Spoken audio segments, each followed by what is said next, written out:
Hello, everybody, and welcome to Saturday Night Chat.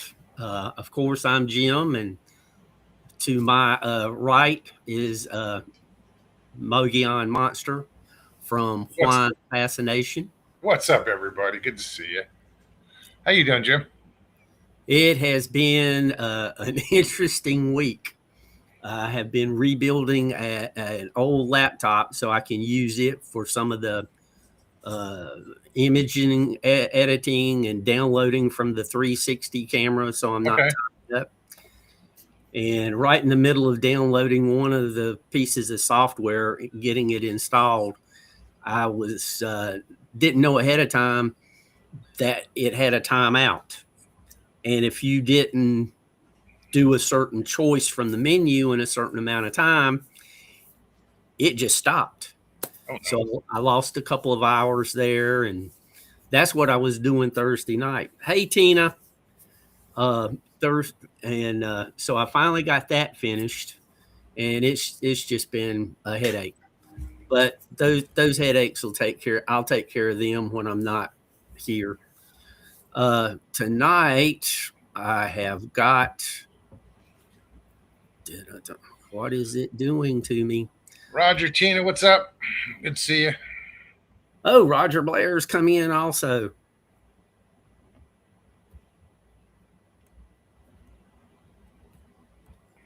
Tonight we're going to talk a little bit about Robert Johnson and his going down to the Crossroads.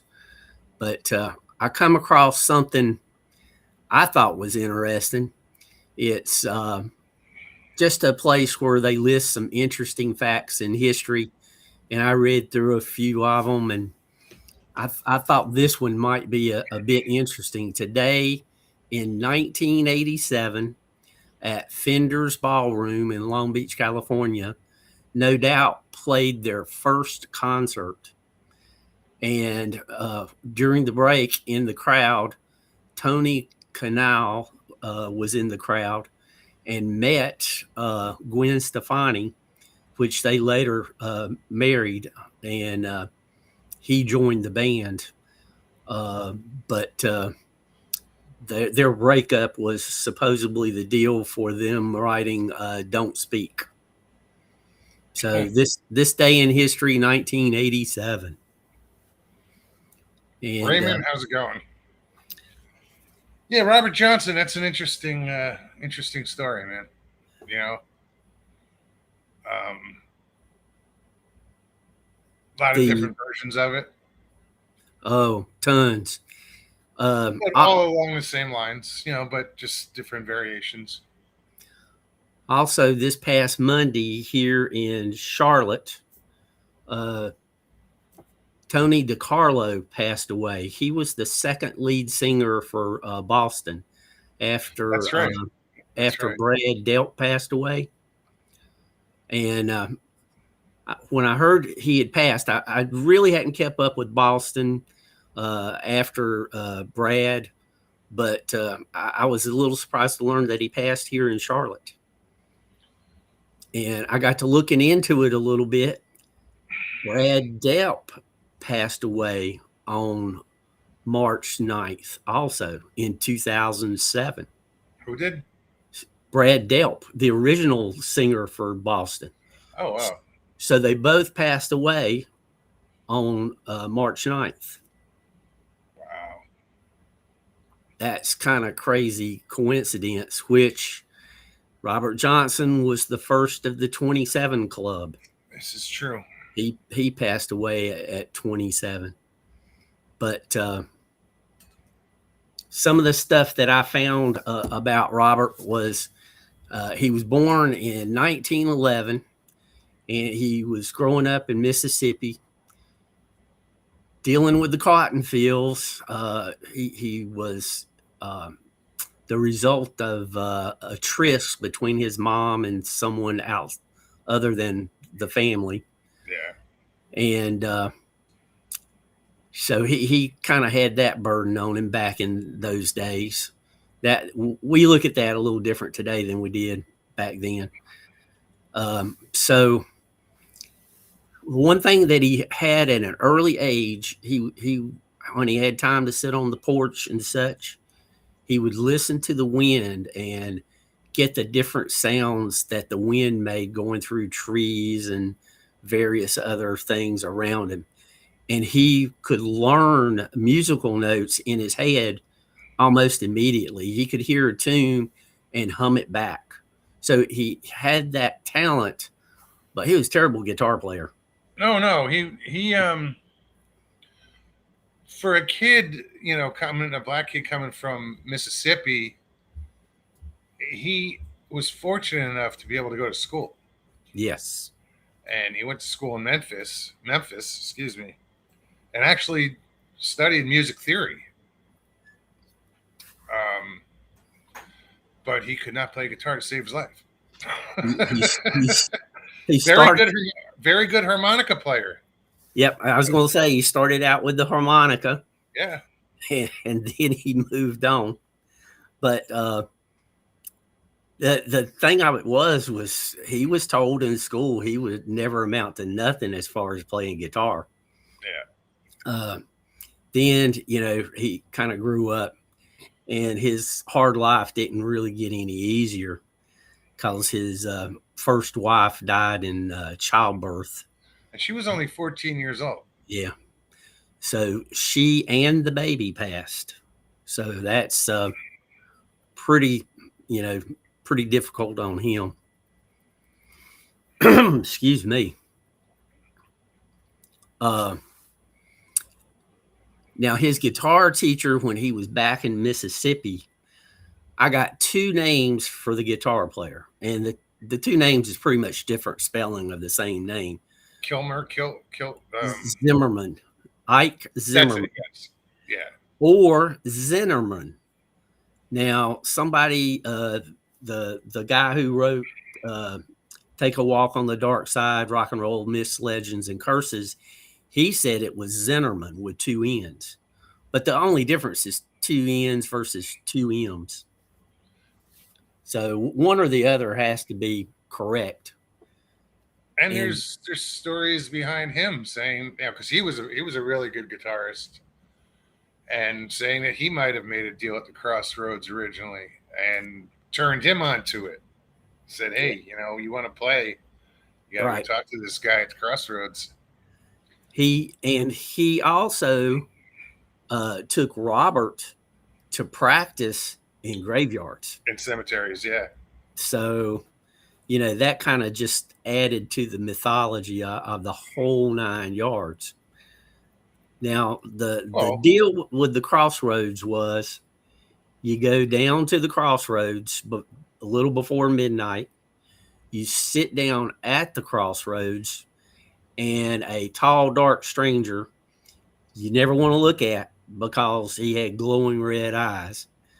And you would pass the guitar back behind you.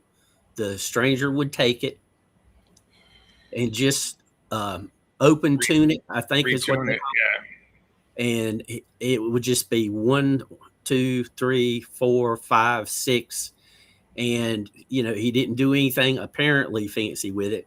But when he handed the guitar back to you over your shoulder, you would take it, and that would seal the pack, so to speak. And you would be granted the ability to play amazing music. If you were a guy, the women would adore you and be fascinated with you. The only downside is you wouldn't live very long. Yeah, I didn't hear that version of the deal how it went down. I heard one was a handshake. But it's always the same as a tall, dark guy in a suit, business suit or whatever. Says sometimes he's quiet, sometimes he talks. But it's the same with he does that. He tunes the guitar. He'll play a couple songs with it, and then he hands it over and says it's yours now. And it all varies, but it's interesting. There's a lot of the show Supernatural, right? Covered a lot of their series was like if they wanted to summon a demon, they went to the Crossroads and buried a whatever, and they summoned a demon. So, and they also did, I think, a Robert Johnson version too episode. Um, some say it's a metaphor, and he actually just practiced that hard that till his fingers bled, and because he disappeared for a while when people he was playing crap, and he kind of disappeared. When he came back a couple months later, they didn't know it was the same guy. And the stories that I heard were 2 to 6 months that he had disappeared. And we need to assure everyone in chat, we did not coordinate our attire this evening. It's just blind luck. We both got on green. No, I'm not wearing green. Oh, it looks green from here. It's gray. It's just because of the green down here, and that's probably it. But somebody in chat was asking if we had coordinated. Now, when I set everything up in Restream today, Moggs came on, and my microphone and my camera would not work. So I had to leave and come back in to get my microphone and camera to work. And after last week, anyway, here we are. In history, the Crossroads in Europe, the criminals were buried at the Crossroads because they didn't want people who were criminals to be buried in hallowed ground. And by being buried at a crossroads, people would also walk over their graves. So, and witches had notoriously met at crossroads. So there's some other history to the Crossroads there. Stevie, please. Supposedly part of the deal with Robert Johnson was when he made the deal with the devil or the demon or whatever, he had to play the blues. He was told to play the blues. And that's what we got. And it's some eerie stuff. I mean, Crossroad Blues, Me and the Devil Blues. He only released one album, and some of what you're talking about right now.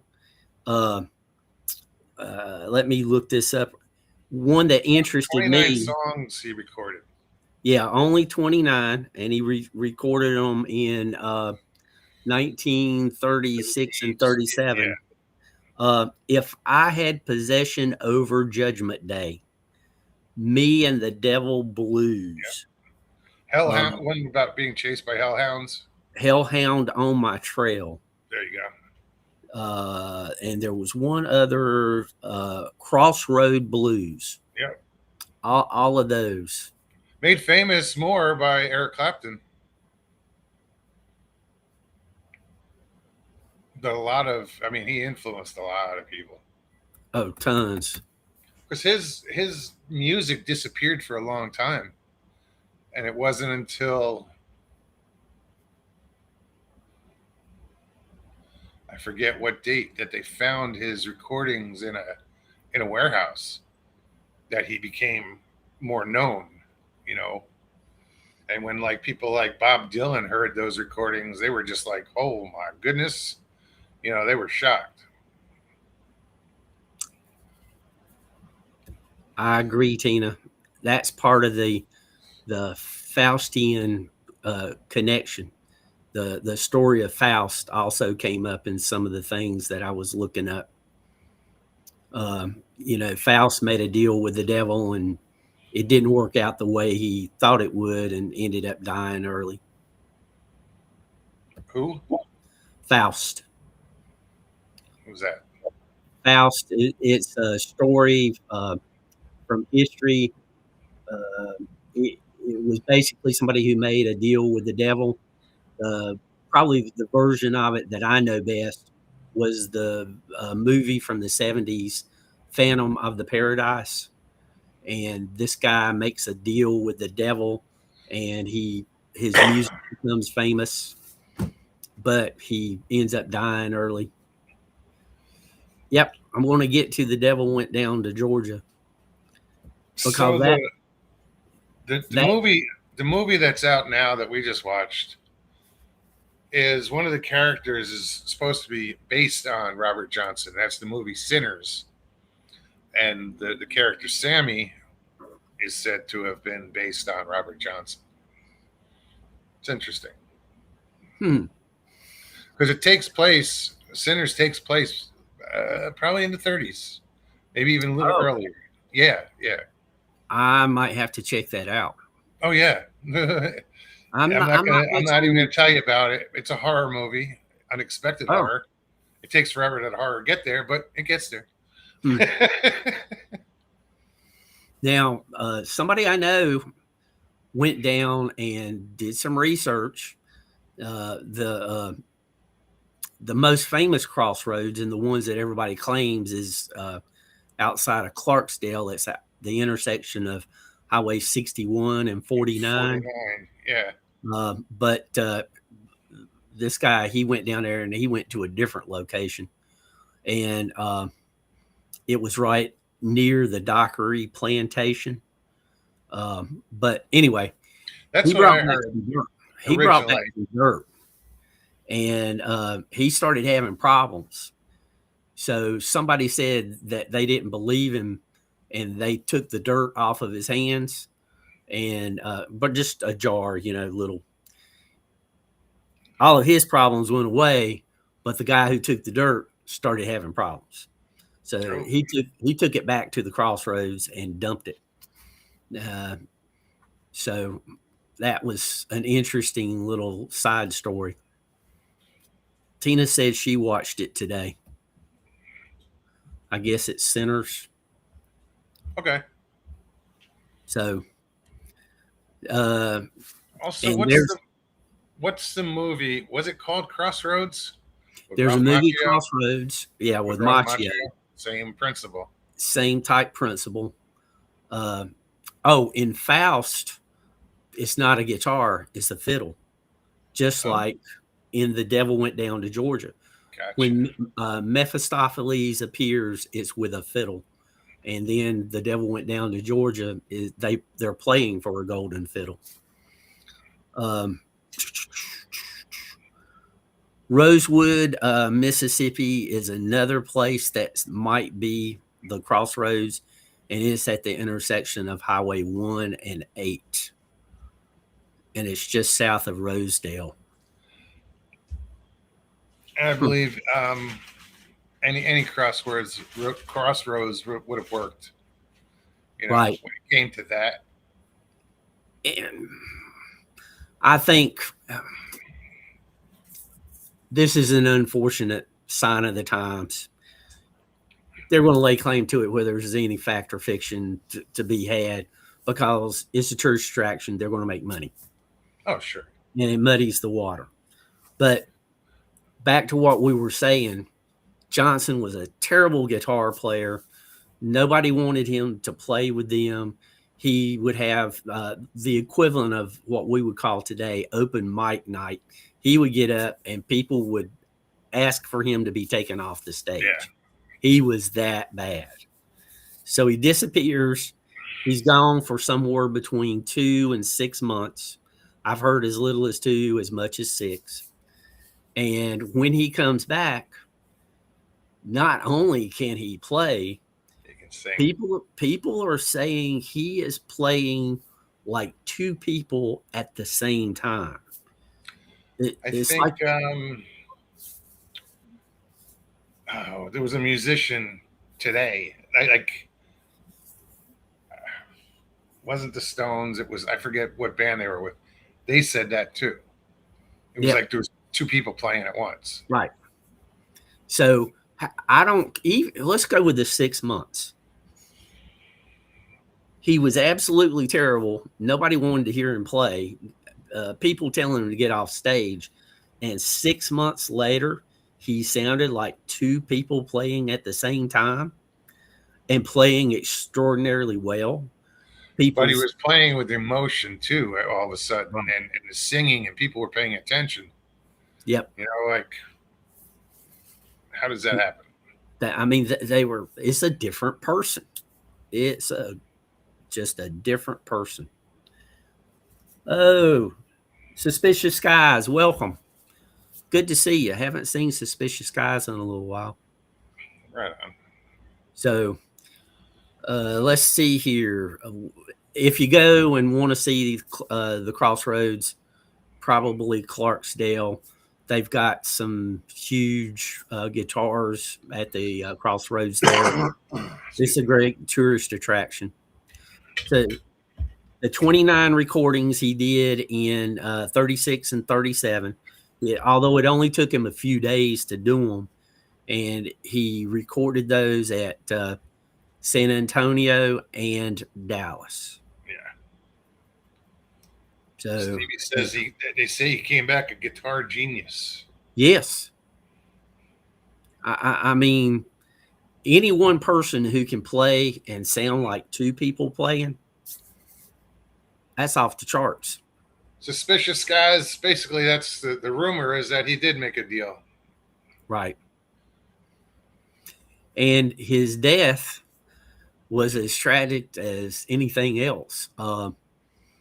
Supposedly, he was handed an open bottle of liquor of some kind, and a friend told him don't drink it because it was open before it was handed to you. And one of his mistresses, a husband, was nearby, and they suspect he poisoned him because he went from being okay to seriously ill within an hour.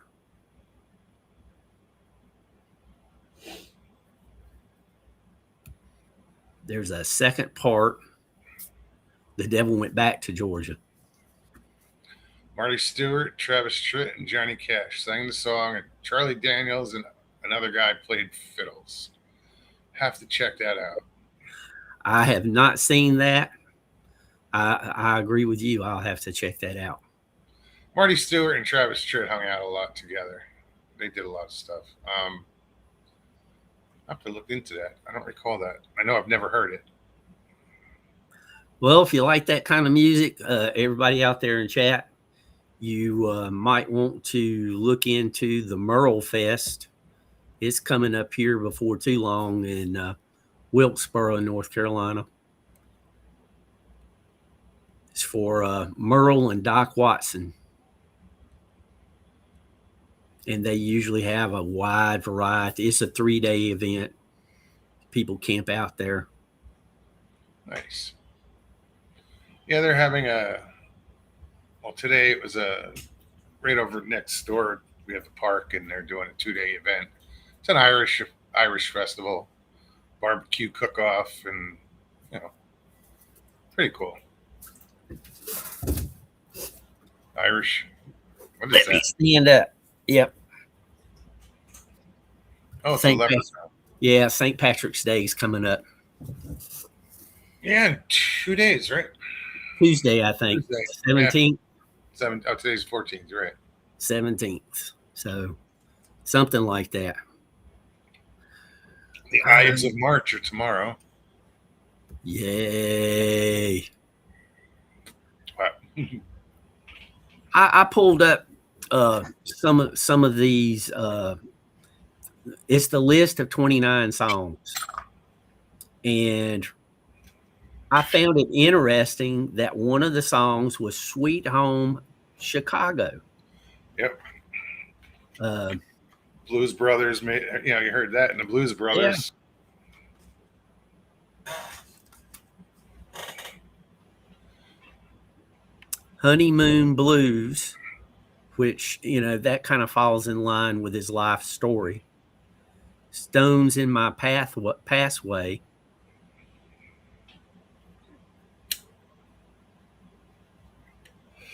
He didn't. He changed his name to Johnson. Like you said, his mother, had an affair. Out of wedlock, yeah. And it wasn't until he found out about his father and the father's last name that he took his father's last name. Before that, And it was whatever his mother's name was. when he was traveling around, he'd use different aliases anyway. He always said, if there's ever a death in a town that I'm playing, I don't want the cops to be able to track me down easily. So, that's just part of being a quote blues man, as they say. Let's see here. Let me go over some of my high points here and make sure that I didn't leave anything major out. I think the Rolling Stones in '69 did a version of one of his songs, and it wasn't until then that a copyright case came against it, and the Johnson family finally got Their what, news. what they deserved, as far as his what's the word, their inheritance or whatever you want to call it. Royalties. Yeah. Yeah, that's kind of the music business in general. A lot of people get gypped out of their stuff. Oh yeah. It's just greed and stupidity. All right, I think that covers the highlights.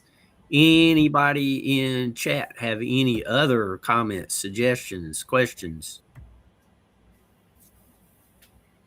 The the whole thing that amazed me, the constant turmoil in his life, the sadness, but going from not being able to play at all to sounding like two people playing.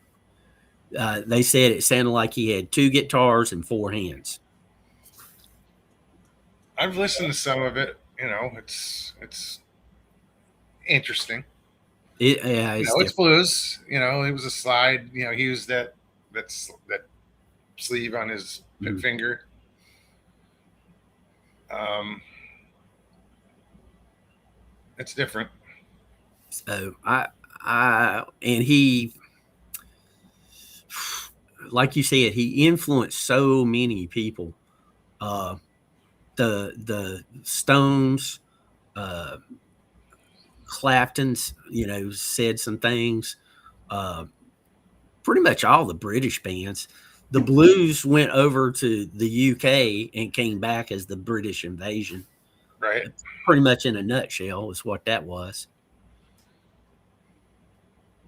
I mean, you figure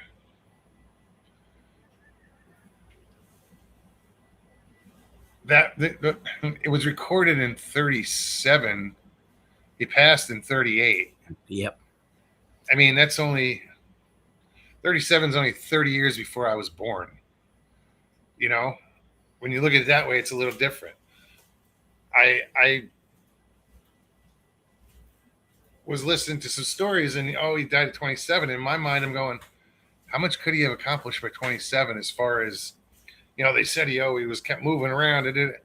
And then I stopped and I thought about where I was at when I was 27. I was married, kids, divorced, moved all over the place. I'm like, okay, never mind. I take that back of the way I was thinking. Um, the whole 27 thing. Do you think that any of those other musicians that are in that club, think any of those made the deal? And that's as long as you get. That's hard to say. There are those that I would agree with. I don't think Buddy Holly made that deal. No. His music stayed on a more positive side. And he did some things that were positive culturally. I mean, so I don't think he did. Jimi Hendrix, who knows? I don't know enough about Jimi Hendrix. I know that he had some drug issues. Janis Joplin, she had some serious alcohol issues. It could be. If I made a deal with the devil, I would too. But I'm just saying. But and this is a trickery of evil in general, in my opinion. And I'm going to use a movie it's a made for TV movie from the 70s. I don't remember the name or anything, but I remember this one plot. This guy was trying to save his girlfriend because a cult was trying to do something evil with her. So they were taking her down to the beach, and he found out that they couldn't really do anything satanic with her because she was an unwilling victim. But he thought that they might do something physical to her regardless, so he was going to save her. And he gets down there and he gets her away from them, and he says they couldn't have done anything satanic anyway, but I still felt like I needed to rescue you because I didn't know what they were going to do, but you didn't come of your own free will, so you were safe that way. And she turns and grins and says, but you came here of your free will. Oh. Yeah. So could somebody have been tricked like that unknowingly? It's possible. That's one thing about evil. It is sneaky. Oh yeah. I don't even want to speculate on losing the son. Robert Johnson lost a child. You know, Eric Clapton lost a child. Yep. Interesting. I don't think the last to go in the 27 club that I can think of was Amy Winehouse, and she had demons with drugs and alcohol. Yeah. But when it comes to alcohol, why do they call it spirits? A lot of people believe it lowers your defense system, and we already know that. Yeah. You know, I mean, just your inhibitions tend to, excuse me. Yep. Would that be one of those trickeries?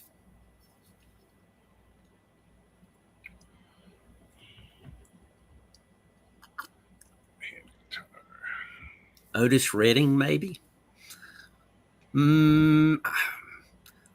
Other than sitting on the dock of the bay, I'm not that well versed with Otis Redding. Chris Cornell, I only know the name. Oh, Alice in Chains. Oh, okay.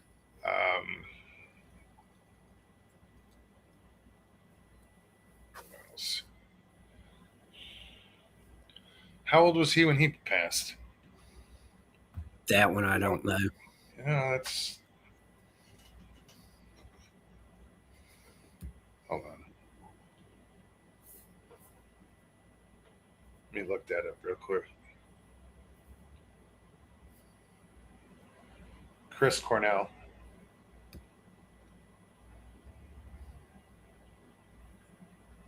Now meets the Chris Cornell. Black Hole Sun. Okay, I do know more than I thought I did, because I know the song Black Hole Sun. Yeah. See, Amy was popular at a time when I was not listening to whatever was on the radio. But going back and listening, there's some of her stuff I like. I like her voice in some of her songs. It's like Lady Gaga. She's got a great voice. She doesn't sing anything that really trips, my interest. No, apparently he wasn't 27. He was older than that. Yep. It's the 20. Well, that doesn't seem right, because this is saying he was born in 64. I don't think that's right. Chris Cornell? Yeah. Let me see.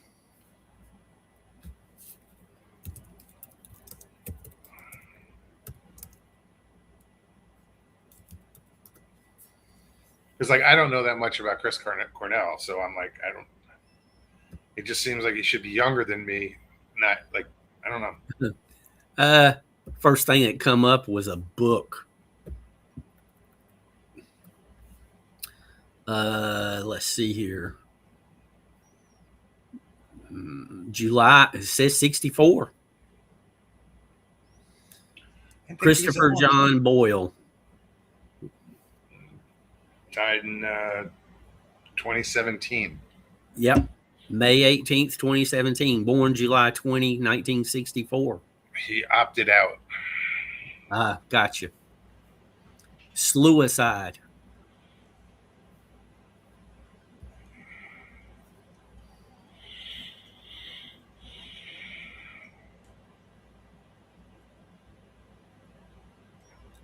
Whoa, Stevie.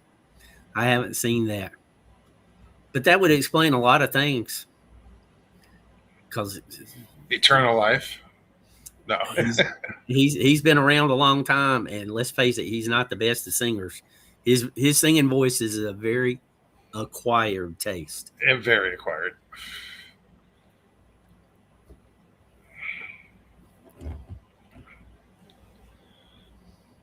Tina really liked Amy, apparently.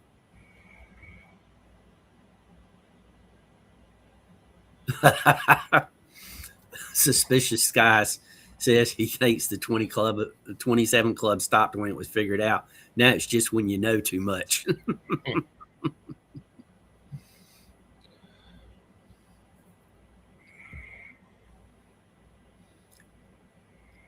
Yeah. I do recall something about that interview. I'll have to look that up. Hey, people do some crazy stuff for fame and fortune. Yes. All I did was start a YouTube channel. Look at me now. Oh, where was I? I was seated talking to somebody, and it was at the park, and just the subject come up about the trails and which trails to go on. And I said, well, if you want to see the trails and make a decision before you come, you can go on YouTube. And I've got most of the trails here videoed. And they pulled it up and they said, you've got 1,700 followers. You're famous. It's like, nah, 1,700 on YouTube is nothing. Wait, is that what you're up to on your morning? Yeah, 1730 something, I think. Right on. So, excuse me. But doing the civic duty thing and whatnot, I got out of the habit of doing the morning show. I've got to get back into it because it makes my day so much better. Yeah, it's a good way to start your morning. I like to ease into the day. Very much ease. Yeah, there's not in the 27 Club, but definitely some evil monkey business going on, according to what's been in the news with P. Diddy. Oh yeah.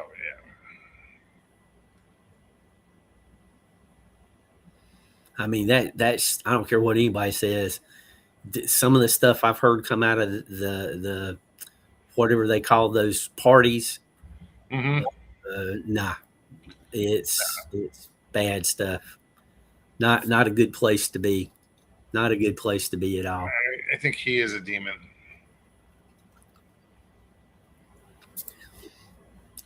It's true. It's true.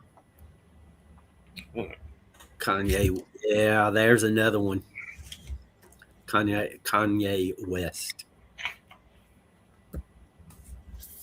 So I often think about this. Some of these people on television that are supposedly commenting on the news or giving the news in some situations, how much are they making, and how much BS would they say to keep making those big bucks? I don't watch the news. No Yeah, BS. yeah, I agree. I agree with you. But the thing of it is as much as they're getting paid, how much will they stray from their morals if they have any for that amount of money? You do it once, you'll do it every time. Yep. I think. Thanks, Tina.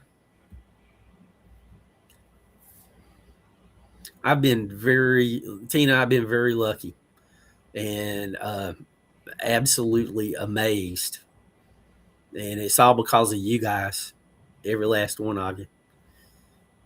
Yes, Suspicious Skies. Tom Petty is dearly missed.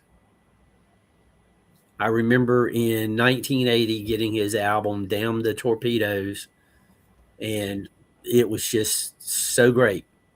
And it was tagged the definitive rock album for the 80s. Really? Yep. And that was on the day it got released. I was free falling on that one, and I don't know what was on that. I'd have to look it up. It's got Here Comes My Girl, Don't Do Me Like That. I know those are on there.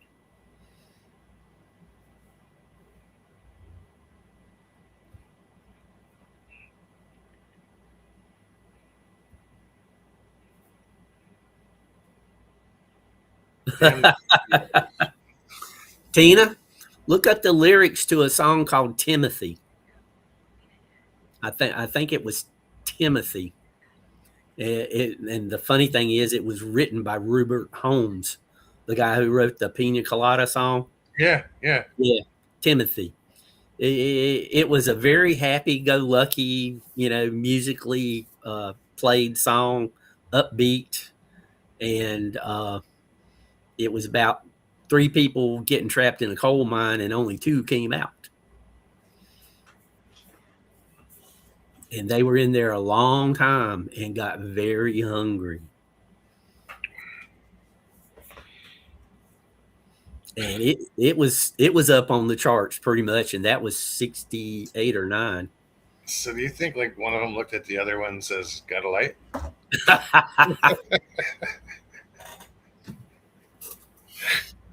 Oh.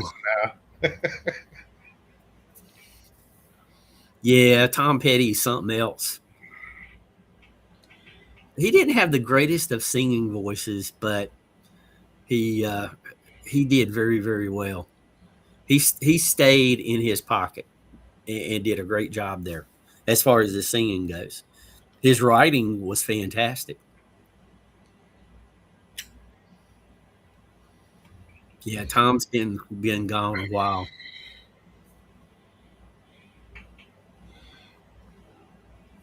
Running Down a Dream is a great song. Say again, Starry Night? No, yeah, Don McLean. Oh, yeah.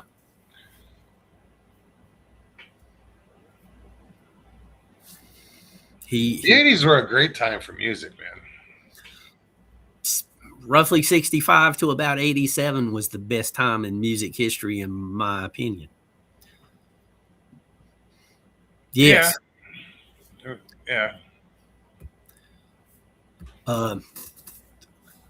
In the 50s, you had pockets. You had a great song, then a great song. But in 1964, the Beatles, I think at this time in 64, the Beatles had at least the top 3 songs, if not the top 5 songs. And it's the only time I know that it ever happened in music history. One group holding down the top 5 slots.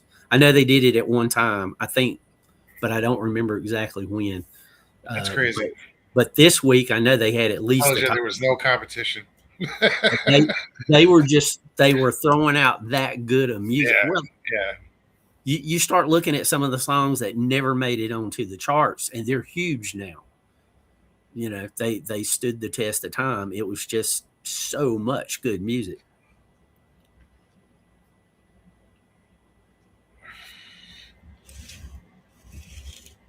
That was a good era, you know, for music. That was awesome.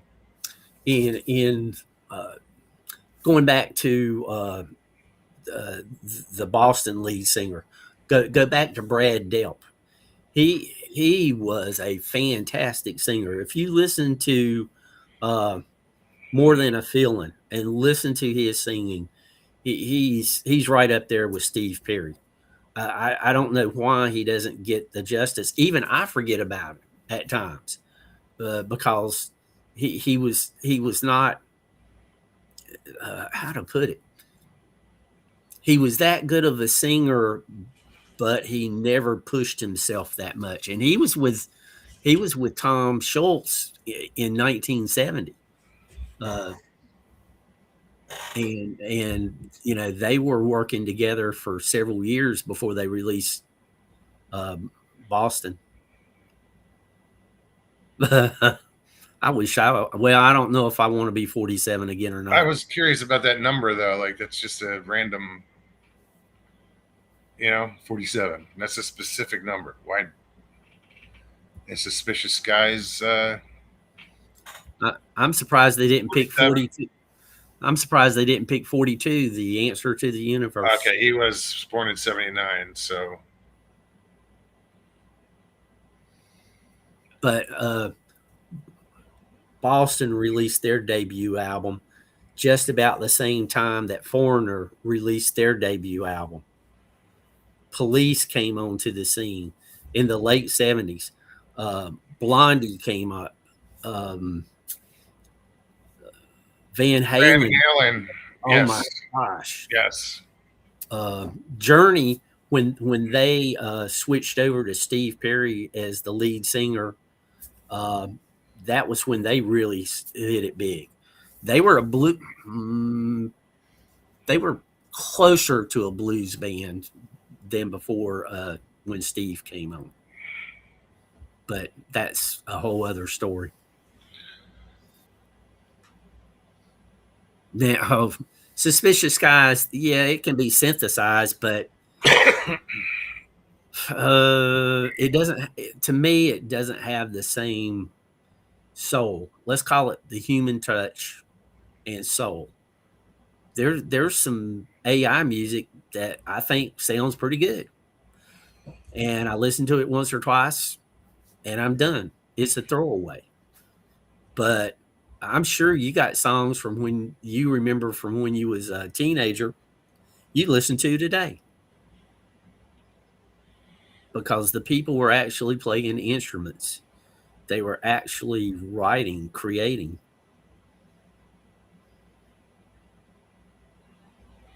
Trying to think what was around, what was 90, or he was 79, 79, 90, 90 to 95. What came out then? That's from the time he Uh, was 10 to 15, you know? that was the grunge era. No doubt was coming out bigger in that time. But see, when you get into the '90s, there the it starts to sputter. Yeah, there's some good music coming out, but Collective Soul, I think they had some great stuff, and they were mid '90s to late '90s.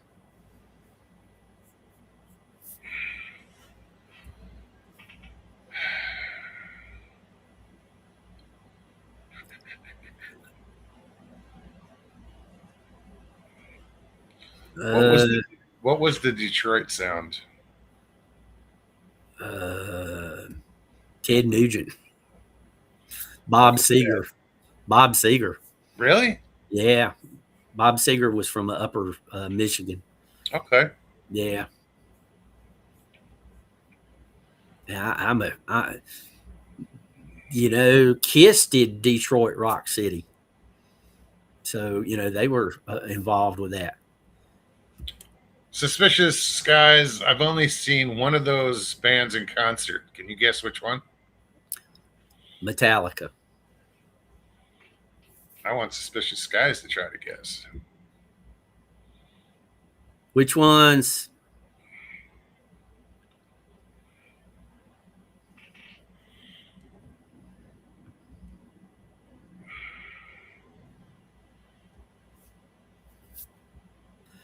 And I have a comment about one of those bands, and they're give them a few seconds because there's a delay between us talking and it going Yeah, out. I know. I'm not in a hurry.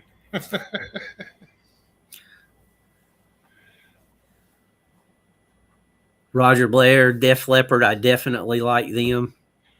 Uh, in the early 80s, they were hard to beat. And after Photograph, the bus accident, it was a little harder to beat.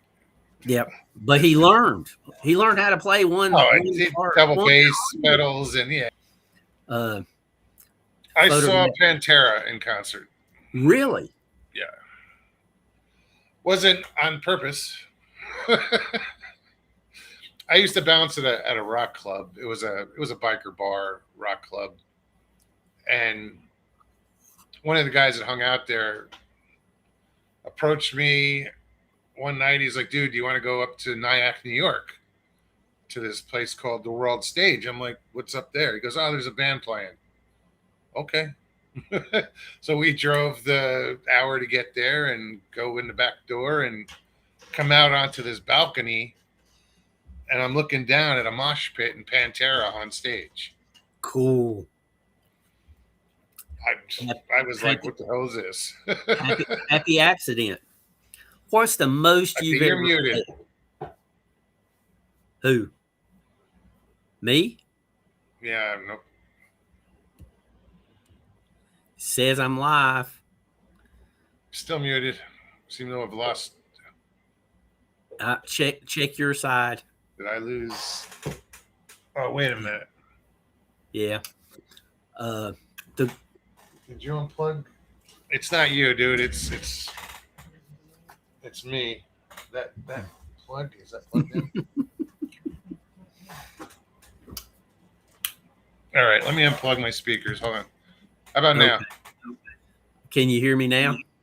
Yeah, my somehow my speakers got unplugged. Okay. What's the most you've ever paid to see a concert? The last one that me and Stevie went to. Can you share So roughly? they were about 130 a ticket. 130 each. I Yeah. think the most I ever paid, and it was to see Bob Seger, and I think it was around $40. Oh wow, I'd love to see Yeah. Bob Seger, or I would have loved. I'd still But like to see him now. that was 30 years ago, though. Still, he was in his prime. You know, the entire band was there, the Silver Bullet band. So that was I was very happy to be able to see him. But I looked up some concert tickets. The Boss, the People's Man, $3,000 to get in the door, What? and $3,000 for tickets to see the Boss. See, I grew up with him, and these days I don't know that I'm a fan anymore as far as what he's become. I'm a fan of the music, not the person. Yeah, okay. And I'm not as big of a fan of the music as most other people are. I like it. I like it better than other music, but I never wanted to go see him live, not in the 70s, not in the 80s. I think the best he ever did was when he pulled Courtney Cox up on stage to dance with her. That was his best moment in history, in my opinion. That Dancing in the Dark? Dancing in the Dark. Yeah. Oh man, check this out. Roger paid $20 to see Charlie Daniels. I see that. Oh my. Roger Blair, you're a lucky guy. Only concert I've been to was at the House of Blues to see 311 or 311. I don't know who that is. I don't either. I saw Fleetwood Mac 3 times for free. Oh wow. I won tickets off the radio. Just Never left or what? Nah, I It's won. a I 3 night won show. I tickets just camped out. for Yeah. 3 different times in history. Oh, I right saw. on. I've seen Fleetwood Mac 4 times total. One time I paid for Tina says the them. last concert I saw was 38 That Special. that would be fantastic. I saw his That 38 Special in Arizona. yeah, 38 Special is a really good band.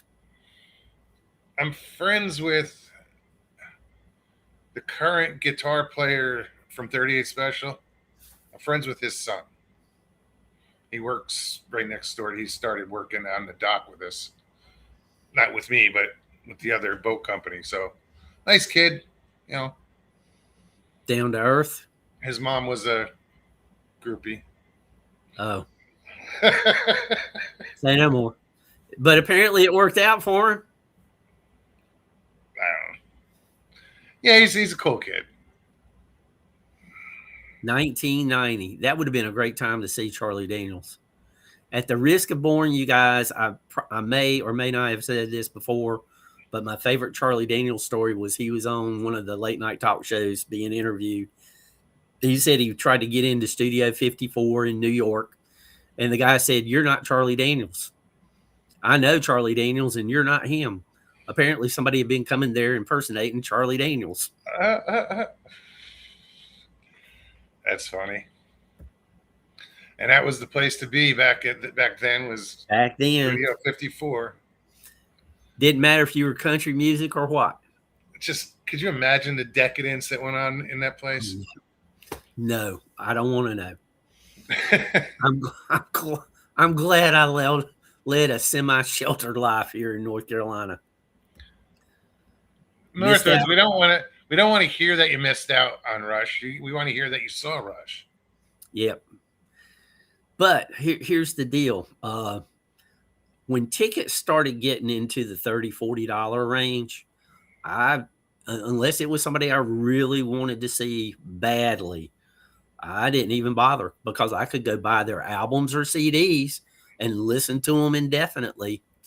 And, I thought that was a better deal. And I didn't want to risk the money because not everybody can sing live like they do, on recordings. I can count the amount of shows I've been to and probably have on 2 hands and probably have a finger or two left. Just I wasn't a big concert goer. I really like seeing bands live. I enjoyed it because there were those occasions where they just totally were better live than on recordings. It's very rare, but it could happen. Suspicious Guy says, look into 311. Y'all would probably like them. I probably heard them before, dude, and just didn't know the name.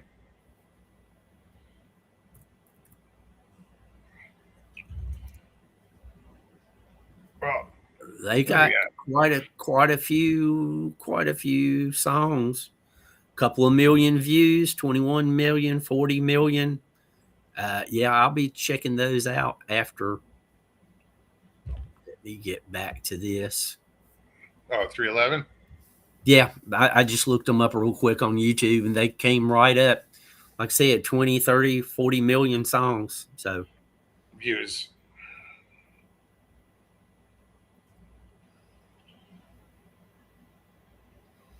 I just want to see some name titles, so I'm like, see if I actually know what they are.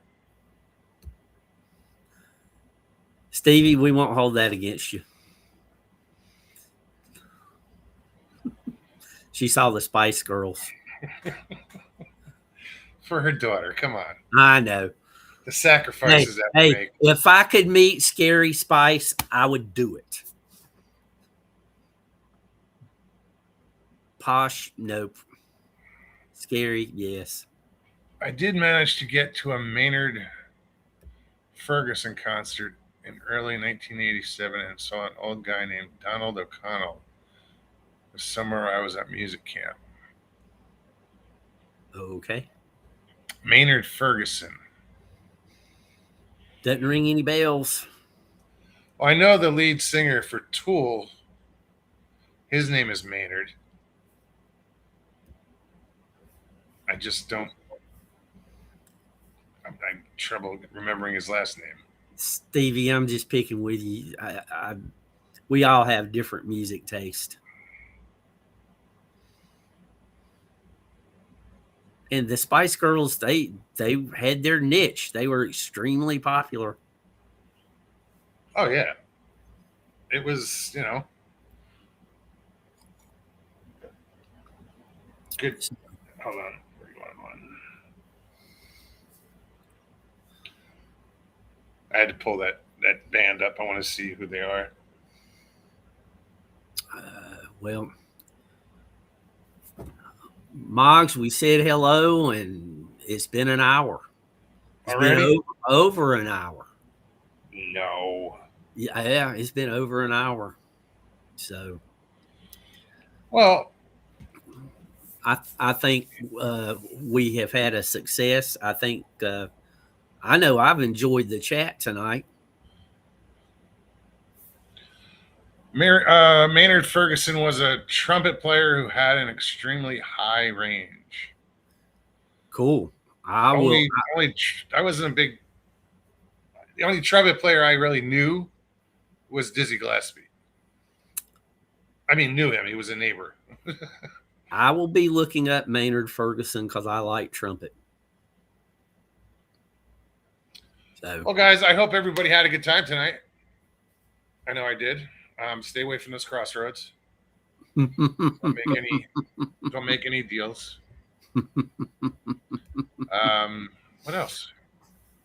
If it's a tall, dark figure with glowing red eyes, don't say yes to anything other than time to go. Tune the guitar yourself. You'll be fine. Are you guys going to do anything special for St. Patrick's Day this coming Tuesday? Just I'm just sugar. I forgot. It's this Tuesday. I don't know. We'll be there. We'll surprise you. I will be there at least in chat, if nothing else. Let me do this right here so that everybody sees that.